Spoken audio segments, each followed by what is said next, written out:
अस्सलाम वालेकुम students, welcome to online class subject chemistry. I miss Hira. Students, हम लोगों ने स्टार्ट की अपना चैप्टर नंबर 17। चैप्टर नंबर 3 जो है हमारे पास अल्काइल हैलाइड्स है। ठीक है, अपनी पिछली क्लास के अंदर हम लोगों ने अल्काइल हैलाइड्स का इंट्रोडक्शन देखा, अल्काइल हैलाइड्स का नॉमेनक्लेचर देखा, यूपेक सिस्टम देखा, कॉमन सिस्टम देखा, उसके बाद इसकी प्रॉपर्टीज़ वगैरह देखी। आज का जो हमारा टॉपिक है वो हमारे पास प्रिपरेशन है अल्काइल हैलाइड्स की। ठीक है, अब प्रिपरेशन ऑफ अल्काइल हैलाइड्स पे जाने से पहले दोबारा से हम लोग थोड़ा सा रिव्यू ले लेते हैं कि अल्काइल हैलाइड्स क्या था। हमने कहा था कि mono halo alkanes, mono means one और हेलो मीन्स हेलोजेंस और अल्केन्स। जब भी हमारे पास हेलोजेंस की सीरीज में से कोई भी एक हाइड्रोजन रिप्लेस हो जाए, कोई भी एक चीज़ हाइड्रोजन ही वहाँ पे हमारे पास रिप्लेस हो जाए किसी भी हेलोजन एटम के साथ, तो फिर हम लोग उसको क्या बोलते हैं, मोनो हेलो अल्केन्स। और मोनो हेलो अल्केन्स को यूजुअली तौर पे अल्काइल हैलाइड्स ही कहा जाता है। अल्काइल हैलाइड्स हमारे पास कंपाउंड है किस चीज़ का, कार्बन भी है इसमें, हाइड्रोजन भी और हेलोजेंस भी है। इसका फंक्शनल ग्रुप क्या है हमारे पास, हेलोजन। जब भी कहीं पे RX आ जाएगा अल्काइल के ग्रुप के साथ, कोई भी हेलोजन एटम आ जाए तो हम लोग कहेंगे कि ये क्या है, हमारे पास अल्काइल हैलाइड्स है, ये इसकी फंक्शनल ग्रुप की पहचान है। ये हमारे पास डेरिवेटिव है अल्केन्स का। ठीक है, डेरिवेटिव्स क्या कहते हैं कि हमारे पास कोई भी मौजूद फॉर्म किसी भी रिंग की या स्ट्रक्चर की, उसमें से कोई भी चीज़ रिप्लेस हो जाए किसी दूसरे एटम के साथ, तो यहाँ पे अल्केन की सीरीज़ में से हाइड्रोजन रिप्लेस हो जाता है किसके साथ, हेलोजन एटम के साथ। इस वजह से हम लोग इसको क्या कहते हैं कि हमारे पास क्या है, डेरिवेटिव है अल्केन का। स्टूडेंट्स, आज जो हमारा टॉपिक है वो हमारे पास प्रिपरेशंस ऑफ अल्काइल हैलाइड्स है। अल्काइल हैलाइड्स को डिफरेंट तरीक़ों से प्रिपेयर किया जाता है, कुछ हम लोग यहाँ पे जो है वो डिस्कस करेंगे। सबसे पहला इसका जो रिएक्शन है वो हमारे पास है reaction of halogen acid with alcohols. ठीक है, कि हमारे पास हैलोजन एसिड जो है वो रिएक्ट करेगा किसके साथ, अल्कोहल के साथ। चैप्टर नंबर 3 के अंदर मैंने आप लोगों को फंक्शनल ग्रुप समझाए थे, फिर तब मैंने आप लोगों से वहीं पे कहा था कि आप लोगों ने ये फंक्शनल ग्रुप याद करने हैं। ठीक है, उसके बाद पिछली क्लास में किसी एक स्टूडेंट्स का क्वेश्चन था, उसको मैंने समझाया और उसके बाद फिर मैंने आप लोगों को यही कहा था कि ये जो फंक्शनल ग्रुप हैं 14 फंक्शनल ग्रुप्स, इनको आप लोग याद कर लें। जब तक आप लोगों को ये फंक्शनल ग्रुप याद नहीं होंगे तब तक आप लोग ऑर्गेनिक केमिस्ट्री के 6 चैप्टर्स नहीं कर सकते। ठीक है, जिसको ये फंक्शनल ग्रुप याद हो जाएंगे वो इसकी प्रिपरेशंस और रिएक्शन उसके लिए बहुत ज़्यादा इजी हो जाएंगे। आज हम लोग यहाँ पे रिएक्ट करवाएंगे अल्कोहल के साथ। अल्कोहल को किसके साथ, हेलोजन एसिड के साथ। अल्कोहल जो है वो रिएक्ट करता है हाइड्रोजन ब्रोमाइड के साथ भी, हाइड्रोजन आयोडाइड के साथ भी। ठीक है, और हमारे पास क्या बनाते हैं, अल्काइल ब्रोमाइड और अल्काइल आयोडाइड। लेकिन HCl के साथ ये जो है वो हमारे पास लीस्ट रिएक्टिव होता है, और वहाँ पे लीस्ट रिएक्टिव होने की वजह क्या है कि बॉन्ड लेंथ जो है वो HCl की जो है वो हमारे पास लेस होती है। ठीक है, हाइड्रोजन और क्लोरीन के दरमियान जो बॉन्ड लेंथ होती है वो हमारे पास कम होती है, इसलिए बहुत ज़्यादा एनर्जी चाहिए। जितनी हमारे पास बॉन्ड लेंथ कम होगी इतने मालिक्यूल्स के दरमियान फोर्स ज़्यादा होगी, फिर उनको तोड़ने के लिए हमें जो है वो ज़्यादा अमाउंट में एनर्जी चाहिए होगी। फिर इसलिए यहाँ पे जो है हम लोग किसी भी कैटलिस्ट को यूज़ करेंगे हाइड्रोजन क्लोराइड के केस में। ठीक है, जब भी अल्कोहल जो है वो हाइड्रोजन क्लोराइड के साथ रिएक्ट करेगा तो वहाँ पर हम लोग जो है वो कैटलिस्ट को यूज़ करेंगे। कैटलिस्ट का काम क्या होता है कि वो स्पीड अप करता है किसी भी रिएक्शन को, और यहाँ पे जो कैटालिस्ट यूज़ हो रहा है वो हमारे पास क्या है, anhydrous zinc chloride. Zinc chloride को हम लोग यहाँ पे यूज़ करते हैं।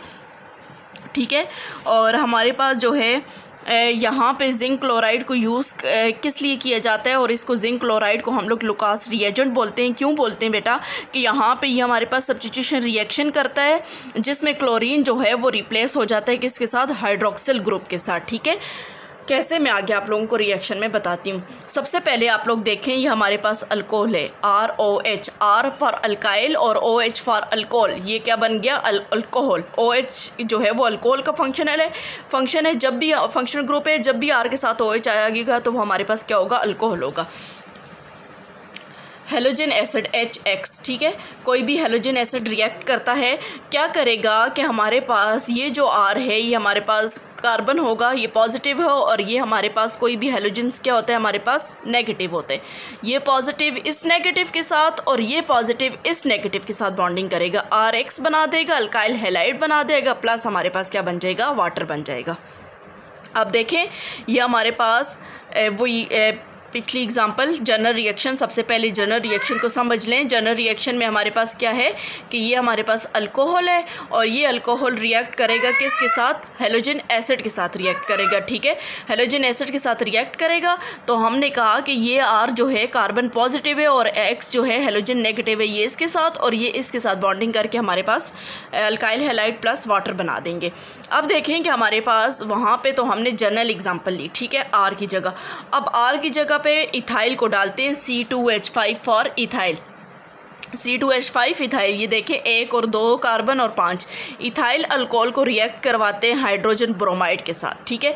तो ये ब्रोमाइड जो है वो रिएक्ट करेगा इसके साथ और ये हाइड्रोजन जो है इस हाइड्रोक्सिल आयन के साथ। तो क्या बन जाएगा, इथाइल ब्रोमाइड, ये इथाइल ब्रोमाइड प्लस हमारे पास क्या बना, वाटर बना। फिर हमारे पास नेक्स्ट रिएक्शन वही होगा, इथाइल अल्कोहल को रिएक्ट कराते हैं हाइड्रोजन आयोडाइड के साथ। अब जब हाइड्रोजन आयोडाइड के साथ रिएक्ट कराएंगे तो क्या बन जाएगा, हमारे पास इथाइल क्लोराइड बन जाएगा, ठीक है, इथाइल। और साथ में क्या है हमारे पास, इथाइल आयोडाइड है यहाँ पे, ये आप लोगों के पास गलत है, इथाइल आयोडाइड, इसको आयोडाइड करें, इथाइल आयोडाइड, ठीक है। क्या बन जाएगा आपके पास, इथाइल आयोडाइड बन जाएगा प्लस हमारे पास वाटर। ये बुक में मिस्टेक आई हुई है, यहाँ पे इथाइल आयोडाइड, ऊपर इथाइल ब्रोमाइड बना था और आई फॉर आयोडाइड, ठीक है। अब हम लोगों ने कहा था कि हमारे पास जो भी रिएक्शन होगा किसका, क्लोरीन का, क्लोरीन के साथ जब ये रिएक्ट करेगा तो हमें कैटालिस्ट की ज़रूरत पड़ेगी। कैटालिस्ट का काम क्या है कि स्पीड अप करेगा इस रिएक्शन को। यहाँ पे एनहाइड्रस जिंक क्लोराइड को किस लिए यूज़ किया गया है कि ये क्या करेगा कि हमारे पास सब्स्टिट्यूशन रिएक्शन करवाएगा जिसमें हमारे पास जो है क्लोरीन जो है वो रिप्लेस हो जाएगा किसी भी हाइड्रोक्सिल ग्रुप के साथ, ठीक है, हाइड्रोक्सिल ग्रुप रिप्लेस हो जाएगा किसके साथ, क्लोरीन के साथ, ठीक है। कैसे कि यहाँ पे देखें इथाइल अल्कोहल वही C2H5OH ethyl alcohol hydrochloric acid के साथ रिएक्ट करवाएगा तो वही हमारे पास नेगेटिव जो है वो पॉजिटिव के साथ और यहाँ पे ये नेगेटिव जो है इस पॉजिटिव के साथ, ठीक है। तो आपके पास क्या बन जाएगा, इथाइल क्लोराइड बन जाएगा प्लस क्या बन जाएगा, वाटर बन जाएगा, ठीक है। प्लस आप लोगों के पास क्या बन जाएगा, वाटर बन जाएगा। ये था हमारा पहला रिएक्शन जिसमें हम लोगों ने हैलोजेंस को जो है वो अल्कोहल को जो है वो रिएक्ट करवा रहे हैं किसके साथ, हैलोजन एसिड के साथ, ठीक है। नेक्स्ट रिएक्शन है हमारा by the action of phosphorus halides on alcohol, कि हमारे पास फास्फोरस हैलाइड्स का क्या एक्शन होगा अल्कोहल के साथ, ठीक है। Alcohols react with phosphorus trihalides. Trihalides means कि हमारे पास 3 हैलोजेंस होंगे, फास्फोरस ट्राईहैलाइड्स, एक फास्फोरस और 3 हमारे पास हैलाइड्स होंगे and form the corresponding alkyl halides, और हमारे पास क्या बनाएंगे, करस्पॉन्डिंग अल्काइल हैलाइड्स बनाएंगे। सबसे पहले जनरल रिएक्शन देखें, जब फास्फोरस 3 क्लोराइड यूज़ करें तो इट्स मीन्स कि हम लोगों ने यहाँ पे फिर अल्कोहल इक्वेशन को बैलेंस करते हुए अल्कोहल्स को भी कितना यूज़ करना है, 3 अल्कोहल्स यूज़ करने। 3ROH जनरल आ गया आप लोगों के पास, क्या बनाएगा, अल्काइल हैलाइड्स बनाएगा, हैलोजेंस नेगेटिव होते हैं उसके साथ बॉन्डिंग करेंगे और हमारे पास और साथ में क्या बन जाएगा, फास्फोरस एसिड बन जाएगा। कैसे, देखिए हमारे पास ये methyl alcohol CH3OH, CH3 for methyl और OH हमारे पास क्या होता है, अल्कोहल। मिथाइल अल्कोहल को हम लोग रिएक्ट करवाएंगे किसके साथ, phosphorus trichloride, phosphorus P for phosphorus, Cl3 chloride और 3 फॉर ट्राई, फास्फोरस ट्राईक्लोराइड के साथ रिएक्ट करेंगे तो हमारे पास क्या बनेगा, मिथाइल क्लोराइड। ये Cl जो है वो जाके हमारे पास किसके साथ रिएक्ट करेगा, इस हैलोजन अल्काइल ग्रुप के साथ रिएक्ट करेगा, ठीक है। पीछे आप लोगों के पास क्या बच गया, H3, ठीक है। ये वाला आप लोगों के पास जो है वो H3, यहाँ से अभी 3 हाइड्रोक्सिल ग्रुप रह गए और एक फास्फोरस रह गए, तो H3P हमारे पास 1 था और O3 साथ में क्या बना दिया हमारे पास, फास्फोरस एसिड, ठीक है। इक्वेशन को बैलेंस करने के लिए फास्फोरस ट्राईहैलाइड्स के साथ रिएक्शन हो रहा था, इसलिए फिर हम लोगों ने 3 अल्कोहल यूज़ किए, ठीक है। अब हम लोगों ने पहला रिएक्शन मिथाइल अल्कोहल का देखा, तो मिथाइल अल्कोहल को जब रिएक्ट करवाया फास्फोरस ट्राईक्लोराइड के साथ तो मिथाइल क्लोराइड बना प्लस हमारे पास फास्फोरस एसिड बना, H3PO3 फास्फोरस एसिड, ठीक है। उसके बाद देखें वो आप लोगों ने रिएक्ट करवाया किसके साथ, मिथाइल अल्कोहल के साथ। अब आप लोग रिएक्ट करवाएं इथाइल अल्कोहल के साथ। इथाइल अल्कोहल के साथ रिएक्ट करवाएं किसको, फास्फोरस ट्राई आयोडाइड, ठीक है। फास्फोरस ट्राई आयोडाइड को रिएक्ट करवाया तो आप लोगों के पास क्या बनेगा, इथाइल आयोडाइड। वही आप लोगों के पास जाके यहाँ बॉन्डिंग करेगा। इसके बाद आप लोगों के पास एक फास्फोरस और 3 हाइड्रोक्सिल ग्रुप रह जाएंगे। तो H3PO3 हमारे पास क्या बन जाएगा, फास्फोरस एसिड बन जाएगा। फिर इसी तरह से आप लोगों के पास इथाइल अल्कोहल को रिएक्ट करवाएं किसके साथ, फास्फोरस ट्राई ब्रोमाइड के साथ। तो आप लोगों के पास क्या बन जाएगा, इथाइल ब्रोमाइड बन जाएगा, प्लस आप लोगों के पास साथ में क्या बन जाएगा, फास्फोरस एसिड, ठीक है। तो ये हमारे पास क्या था, phosphorus by the action of phosphorus halides on alcohol, phosphorus halides का अल्कोहल के साथ रिएक्शन, ठीक है। उसके बाद हमारे पास जो नेक्स्ट आ जाता है वो हमारे पास है by the action of thionyl chloride on alcohols, कि हमारे पास थायोनाइल क्लोराइड का हमारे पास क्या एक्शन होगा अल्कोहल के साथ। Alcohols react with thionyl chloride in the presence of pyridine to yield the corresponding alkyl halides, ठीक है। यहाँ पे हमारे पास ये किसके साथ रिएक्ट करेगा, पायरिडीन के साथ, और क्या बनाएगा, अल्काइल हैलाइड्स। पायरिडीन जो है वो हमारे पास क्या है, बेस है जो कि एब्जॉर्ब करेगी HCl को just after its production in the reaction mixture. किसके अंदर, जब हमारे पास रिएक्शन का मिक्सचर हो रहा होगा तो पायरिडीन हमारे पास जो है वो क्या करेगी, एज अ बेस काम करेगी और एब्जॉर्ब कर देगी किसको, HCl को, हाइड्रोक्लोरिक एसिड को। कैसे, थायोनाइल क्लोराइड का फार्मूला होता है SOCl2, ठीक है। SOCl2 को जब हम लोग रिएक्ट करवाएंगे अल्कोहल के साथ, ROH हमारे पास अल्कोहल है, तो हमारे पास वही जो है हमारे पास अल्काइल ग्रुप के साथ ये नेगेटिव जाके अटैच हो जाएगा और पीछे आप लोगों के पास क्या बच जाएगा, एक हाइड्रोजन बच जाएगा, ठीक है, और HCl, ठीक है। यहाँ से एक क्लोरीन बच जाएगा, यहाँ पे आप लोगों के पास हाइड्रोक्सिल ग्रुप बच जाएगा। तो हाइड्रोक्सिल ग्रुप का एक ऑक्सीजन लेके सल्फ़र जो है वो सल्फ़र डाइऑक्साइड बना देगा और साथ में हमारे पास HCl को यहाँ से क्या कर देगा, रिमूव कर देगा, ठीक है, एब्जॉर्ब कर देगा। कैसे, अब देखें कि ये आपके पास मिथाइल अल्कोहल है। ये मिथाइल अल्कोहल जब थायोनाइल क्लोराइड के साथ रिएक्ट करता है तो हमारे पास क्या बना देता है, मिथाइल क्लोराइड बना देता है। पीछे एक हाइड्रोजन और एक ये HCl यहाँ से रिमूव हो गया, एब्जॉर्ब हो गया। पीछे क्या बच गया आपके पास, ये SO और एक ये O, तो क्या बन गया, सल्फ़र डाइऑक्साइड SO2 बन गया। इसी तरह से हमारे पास ये तो मिथाइल अल्कोहल के साथ किया, अब इथाइल अल्कोहल के साथ करें। जैसे मिथाइल अल्कोहल के साथ है वैसे ही इथाइल, सिर्फ जनरल रिएक्शन को समझ लें। जिसको जनरल रिएक्शन समझ आ गया वो आगे मिथाइल अल्कोहल, इथाइल अल्कोहल सबके साथ रिएक्ट करवा सकते हैं। इथाइल अल्कोहल के साथ थायोनाइल क्लोराइड को रिएक्ट करवाया तो आप लोगों के पास वही बना है CH3 CH2Cl प्लस आप लोगों के पास क्या हो गया, SO2, सल्फ़र डाइऑक्साइड बना, ठीक है। तो ये था हमारे पास थायोनाइल क्लोराइड का रिएक्शन, जिसमें हमने ये कहा कि अल्कोहल जो है वो रिएक्ट करेगा जब भी थायोनाइल क्लोराइड के साथ किसकी मौजूदगी में, पायरिडीन की मौजूदगी में। पायरिडीन यहाँ पे क्यों यूज़ कर रहे हैं कि उसका काम ये है कि वो क्या करेगी कि HCl को जो है वो यहाँ से एब्जॉर्ब कर देगी। तो जब HCl को एब्जॉर्ब करेगी तो फिर हमारे पास जो भी रिक्वायर्ड प्रोडक्ट है वो हमारे पास बन जाएगा। और यहाँ पर हम लोग प्रिपरेशन पढ़ रहे हैं किसकी, अल्काइल हैलाइड्स की, ठीक है। उसके बाद हमारे पास नेक्स्ट रिएक्शन आ जाता है by free radical halogenation of alkanes, ठीक है। Free radical halogenation of alkanes में हम लोगों ने अल्केन्स जो है वो रिएक्ट करेगा हेलोजेंस के साथ इन the presence of ultraviolet light जो है at high temperature of about 400 degree centigrade to yield alkyl halides. This process, one or more hydrogen atom of alkanes are replaced by halogens giving a mixture of different alkyl halides. That's why it is not good method for the preparation of pure alkyl halides.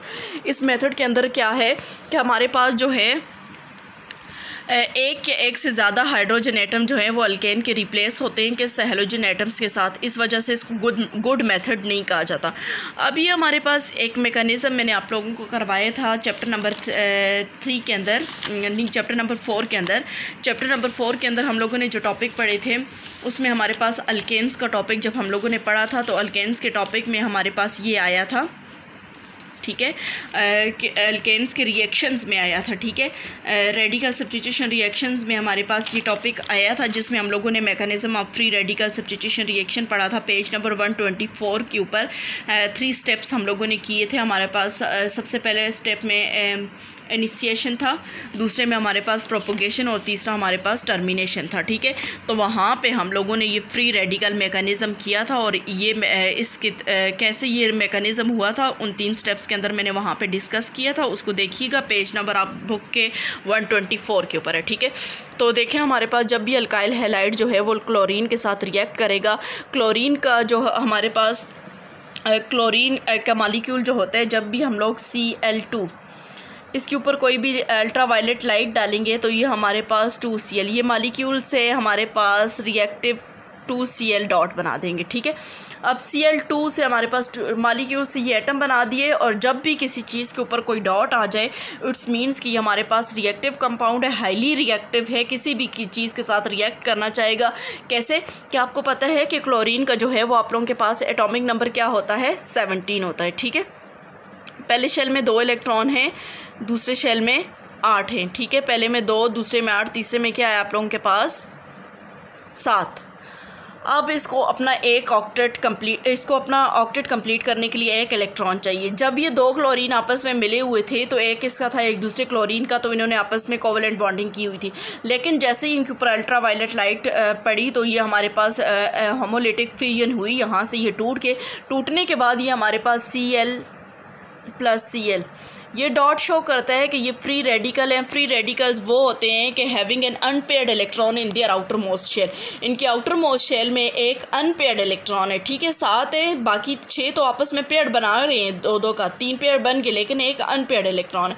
फिर इस unpaired electron होने की वजह से ये हमारे पास क्या होता है, हाईली रिएक्टिव होता है। ठीक है, तो यही हमारे पास जैसे इसके ऊपर लाइट पड़ी तो एक Cl जो है वो किसके साथ जाके रिएक्ट कर दिया, हमारे पास हेलोजन एटम के साथ। ठीक है, और दूसरे ने हमारे पास किसके साथ रिएक्ट कर दिया, HCl के साथ, हमारे पास प्लस हमारे पास क्या बन गया, HCl बन गया।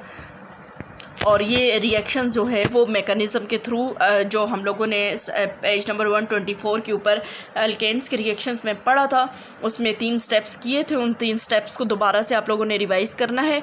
और ये मेथड जो है हमारे पास गुड नहीं है, क्योंकि इसमें बार बार जो है वो हमारे पास हेलोजन एटम जो है वो रिप्लेस होते हैं किसके साथ, अल्केन का हाइड्रोजन रिप्लेस होता है हेलोजन एटम्स के साथ। उसके बाद हमारे पास जो है रिएक्टिविटी है अल्काइल हैलाइड्स की। ठीक है, रिएक्टिविटी ऑफ अल्काइल हैलाइड्स जो है वो हमारे पास, अल्काइल हैलाइड्स जो है वो रिएक्टिव है। बॉन्ड अल्काइल हैलाइड्स और हेलोजन्स के दरमियान जो है वो क्या है, रिएक्टिव है।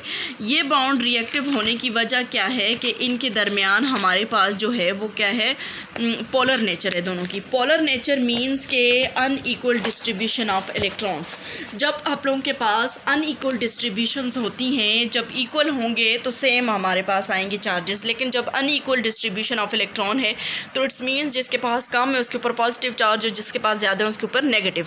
तो यहाँ पे हाइड्रोजन हैलाइड के केस में भी ये देखें, कार्बन के ऊपर पार्शली पॉजिटिव है और हेलोजन्स के ऊपर पार्शली नेगेटिव है। ठीक है, अभी हमारे पास पार्शली पॉजिटिव और पार्शली नेगेटिव है। ये किस वजह से अभी हमारे पास किस वजह से है कि यहाँ पे हमारे पास कार्बन के ऊपर पार्शली पॉजिटिव और हेलोजन्स के ऊपर पार्शली नेगेटिव। ये हमारे पास the polarity is due to high electronegativity of halogen atoms. ये हमारे पास इलेक्ट्रोनेगेटिविटी की बेस पे। ठीक है, हेलोजन एटम्स की इलेक्ट्रोनेगेटिविटी क्या है, बहुत ज़्यादा है, दोनों में जो है वो बहुत डिफरेंस है। इस वजह से ये हमारे पास क्या है, हाईली रिएक्टिव ऑर्गेनिक कंपाउंड्स है। ठीक है, alkyl halides reactive organic compounds क्यों हैं कि इनके दरमियान पोलर नेचर होती है। पोलर नेचर मीन्स कि हमारे पास polar compounds are those having an unequal distribution of electron, जिनके दरमियान अनइक्वल डिस्ट्रीब्यूशन होती है इलेक्ट्रॉन की। और ये पोलैरिटी किस वजह से होती है, इलेक्ट्रोनेगेटिविटी की डिफरेंस की वजह से। ठीक है, फिर इस पोलैरिटी की वजह से जो है वो हमारे पास कार्बन एटम जो है वो अल्काइल हैलाइड्स का, ठीक है, वो हमारे पास गुड एंड अट्रैक्टिव टारगेट है। किस चीज़ के लिए, for the attack of nucleophile, nucleophile के अटैक के लिए। ठीक है, न्यूक्लियोफाइल हमारे पास जो है वो नेगेटिव ग्रुप को बोला जाता है। और ये जब कोई भी नेगेटिव ग्रुप है वो क्या होता है, हमारे पास प्रोटॉन डोनर होता है। ठीक है, प्रोटॉन लविंग होता है। प्रोटॉन लविंग मीन्स कि प्रोटॉन लेना चाहता है। कोई भी नेगेटिव, हम लोग केमिस्ट्री के अंदर कहते हैं ना कि negative charges are opposite charges are attract each other. तो जब वो न्यूक्लियोफाइल है, नेगेटिव ग्रुप है, तो वो फिर क्या होगा, प्रोटॉन लविंग होगा। That's why alkyl halides are consider as reactive group of organic compounds. इस वजह से इसको क्या कहा जाता है कि ये हमारे पास रिएक्टिव ग्रुप है, किसका, ऑर्गेनिक कंपाउंड्स का। ये हमारे पास इसी वजह से जो है वो वाइडली तौर पे यूज़ किया जाता है किस चीज़ के लिए, synthesis of large variety of organic compounds को। ठीक है, कि हमारे पास हमने कहा कि इलेक्ट्रोनेगेटिविटी की डिफरेंस की बेसिस की वजह से यहाँ पे जो है वो कार्बन जो है वो हमारे पास जो है गुड टारगेट है किसके लिए, न्यूक्लियोफाइल के लिए, क्योंकि कार्बन पॉजिटिव और न्यूक्लियोफाइल जो है वो हमारे पास नेगेटिव ग्रुप होता है और प्रोटॉन लविंग होता है, कोई भी न्यूक्लियोफाइल इजीली अटैक कर देगा, इसलिए हाईली रिएक्टिव है। ठीक है, अल्काइल हैलाइड्स और ये हमारे पास बहुत सारे ऑर्गेनिक कंपाउंड्स को सिंथेसाइज करने के लिए यूज़ किया जाता है। और strength of halogen carbon halogen bond decreases down the group. जैसे जैसे आप डिक्रीज डाउन द ग्रुप जाते जाएंगे, जैसे फ्लोरीन, क्लोरीन, ब्रोमीन, आयोडीन नीचे नीचे जाते जाएंगे, तो इनके दरमियान क्या होगी, बॉन्ड लेंथ जो है वो डिक्रीज होती जाएगी from fluorine to iodine. This can be explain on the basis of their bond energy that are given in the table. अब हम लोग इसको कैसे एक्सप्लेन करते हैं, टेबल में देखते हैं कि हमारे पास कार्बन का हैलाइड्स के साथ कोई भी बॉन्ड, जैसे कार्बन का हेलोजेंस के साथ फ्लोराइड के साथ जो बॉन्डिंग है, बॉन्ड एनर्जी 467 है, क्लोरीन के साथ 346 है, ब्रोमाइड के साथ जो है 290 है और क्लोरीन के साथ क्या है आयोडीन के साथ 228 है। तो हमने कहा कि जैसे जैसे डाउन द ग्रुप हम लोग जाते जाएंगे तो इनकी बॉन्ड एनर्जी क्या होती जाएगी, हमारे पास डिक्रीज़ होती जाएगी। ये हमारे पास ये शो करता है कि जो हमारे पास आइडो ग्रुप है वो हमारे पास मोस्ट रिएक्टिव है, while fluoro compounds are least reactive. हमने कहा कि जिसकी बॉन्ड एनर्जी कम होगी तो मींस कि उसको तोड़ना इजी होगा, इसीलिए हम लोगों ने कहा कि आयोडीन के साथ इजीली रिएक्शन हो सकता है, फ्लोरीन के साथ हो सकते हैं, लेकिन क्लोरीन के साथ भी इजीली रिएक्शन नहीं हो रहा था, इसलिए फिर हम लोगों ने वहाँ पे जिंक क्लोराइड को यूज़ किया था। तो फ्लोरीन तो उससे भी पहले उसकी बॉन्ड एनर्जी और ज़्यादा हाई है, तो इस बॉन्ड को जो है वो हमारे पास तोड़ना और ही ज़्यादा क्या है, मुश्किल है। तो फिर इनके order of reactivity of alkyl halides को अगर देखें तो हमारे पास अल्काइल आयोडाइड जो है वो मोर रिएक्टिव है अल्काइल ब्रोमाइड से, और अल्काइल ब्रोमाइड जो है वो मोर रिएक्टिव है अल्काइल क्लोराइड से, और अल्काइल क्लोराइड मोर रिएक्टिव है किससे, फ्लोराइड से। तो इट्स मीन्स के अल्काइल क्लोराइड की जो है वो रिएक्टिविटी ज़्यादा और अल्काइल फ्लोराइड की रिएक्टिविटी हमारे पास क्या है, कम है। होम टास्क आप लोगों का ये है कि लेक्चर को अच्छे से रिवाइज़ करना है, इन रिएक्शंस की प्रैक्टिस करनी है। जब तक इनको रिवाइज़ नहीं करेंगे तो ये आप लोगों को याद नहीं होंगे। नेक्स्ट क्लास के अंदर मैं इसी टॉपिक से रिलेटेड जो है वो आप लोगों से क्वेश्चनिंग करूँगी।